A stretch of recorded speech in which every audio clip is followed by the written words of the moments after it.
Well, good afternoon to you. I'm joined by meteorologist Nathan Scott on this Veterans Day. And if you're commemorating the day, lucky for you, you have a beautiful day ahead. Nathan, tell us a little bit more about these great temperatures in sunny skies. Good afternoon, Jurnee. We're seeing abundant sunshine all across the natural state on this Monday, and temperatures are really nice. Into the upper 60s to close to 70 in some areas. It's 70 right now in Pine Bluff, 69 Hot Springs, 69 in Russellville, 68 in Clinton, and 67 in Batesville. And visible satellite shows not a cloud in the sky. Now there will be some high clouds passing their way through. Temperatures today probably topping out into the low 70s with those high clouds passing through. And then as soon as that sun goes below the horizon, the temperatures will drop back down into the 50s. Here are the other numbers across the state, expecting a high of 71 in Russellville, 69 in Stuttgart, 71 in Arkadelphia. We'll go for a high of 73 at Little Rock. And tonight, it'll be cooling down once again. Temperatures drop down into the low to mid 40s across North Arkansas, mid to upper 40s here in Central Arkansas. There is a small chance of rain that does make its way in here for your Wednesday. I'll have more on that potential coming up. All right, Nathan, thank you. Well, today the nation is paying tribute to the men and women who have served in the United States Armed Forces. The day is being commemorated across several events laid out around Central Arkansas. Now, on this 11th day of the 11th month, most ceremonies started at 11 this morning. The Saline County Veterans Memorial is hosting their annual ceremony, while North Little Rock's VA Hospital is welcoming state military leaders at the Arkansas State Veterans Home. Our team has a full list of events posted right now. You can find that at thv11.com. The Attorney General is sharing plans to place a statue in Little Rock honoring Sergeant Denver Randleman, aka Bull. The Arkansas native participated in the 1944 D-Day invasion, which led the campaign to end World War II. Tim Griffin says that they're already working to find funds for the statue. Well, in just 70 days, the country will watch as a familiar face is yet again sworn in as the nation's leader. Kristen Benavides explains how President-elect Donald Trump is already filling top positions in his new administration. Following his decisive victory, President-elect Donald Trump is wasting no time building his administration. Trump announced former ICE Director Tom Homan will be his border czar. I'm honored the president asked me to come back. Homan appeared on Fox and Friends this morning. Public safety threats and national security threats will be the priority. Trump has tapped New York Congresswoman Elise Stefanik to serve as ambassador to the United Nations. Stefanik made national headlines last year, questioning university presidents during hearings on anti-Semitism on college campuses. Does calling for the genocide of Jews violate Penn's code of conduct when it comes to bullying and harassment? Yes or no? It can be harassment. The answer is yes. Other high-level staffing discussions are still underway. CBS News has learned Republican Senator Bill Hagerty of Tennessee, a staunch opponent of Ukraine aid, is being considered for Secretary of State, along with Senator Marco Rubio and former Director of National Intelligence Rick Grenell. Whatever role I hold going forward, it's going to be advancing the positions that President Trump has articulated that the American people overwhelmingly supported. President-elect Trump is also trying to exert influence over Congress and the next Senate Majority Leader. In a post directed at the three Republican contenders, he wrote whoever wins should allow him to make recess appointments to his cabinet that don't require Senate approval.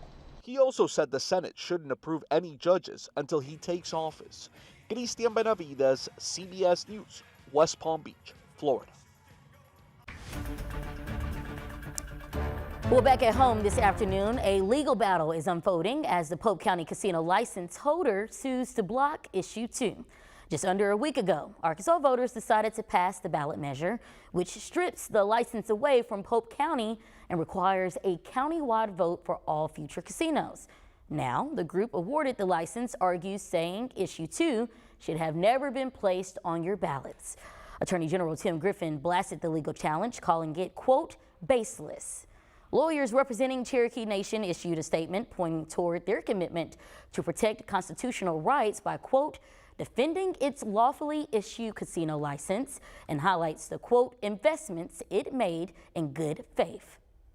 We're also still following a deadly vehicle crash overnight that shut down the Broadway Bridge connecting Little Rock and North Little Rock. North Little Rock police has confirmed one person on a small moped died after colliding with a minivan.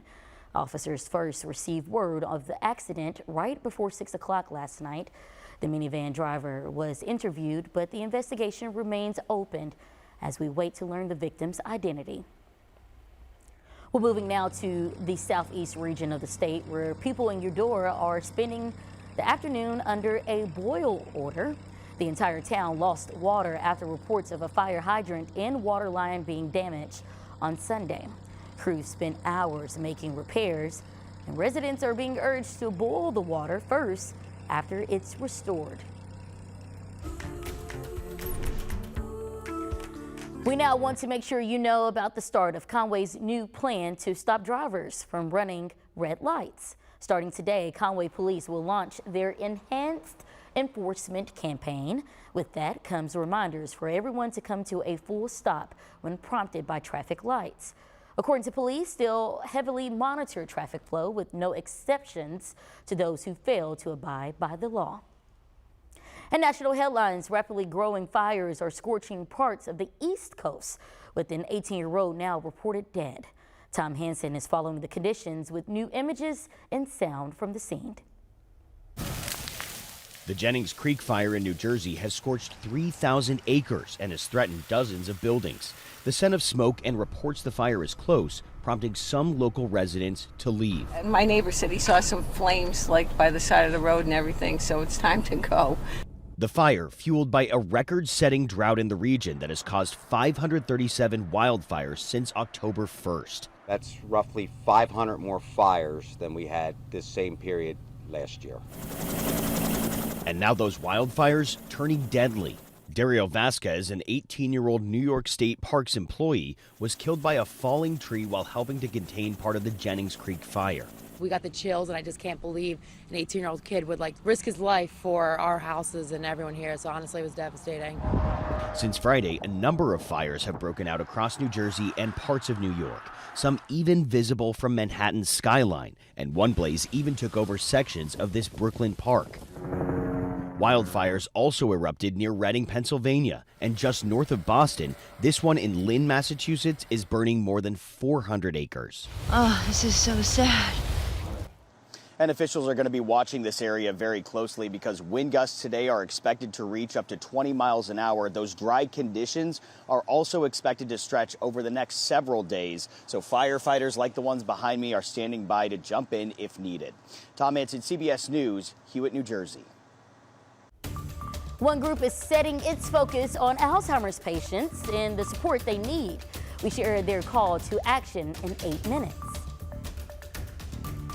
And here's the latest on burn bans across the state of Arkansas. Just one county still under a burn ban. It's Union County. And as for the wildfire danger, it's low across the entire state. More rain is certainly a possibility on your Wednesday. I'll let you know how much you could see coming up.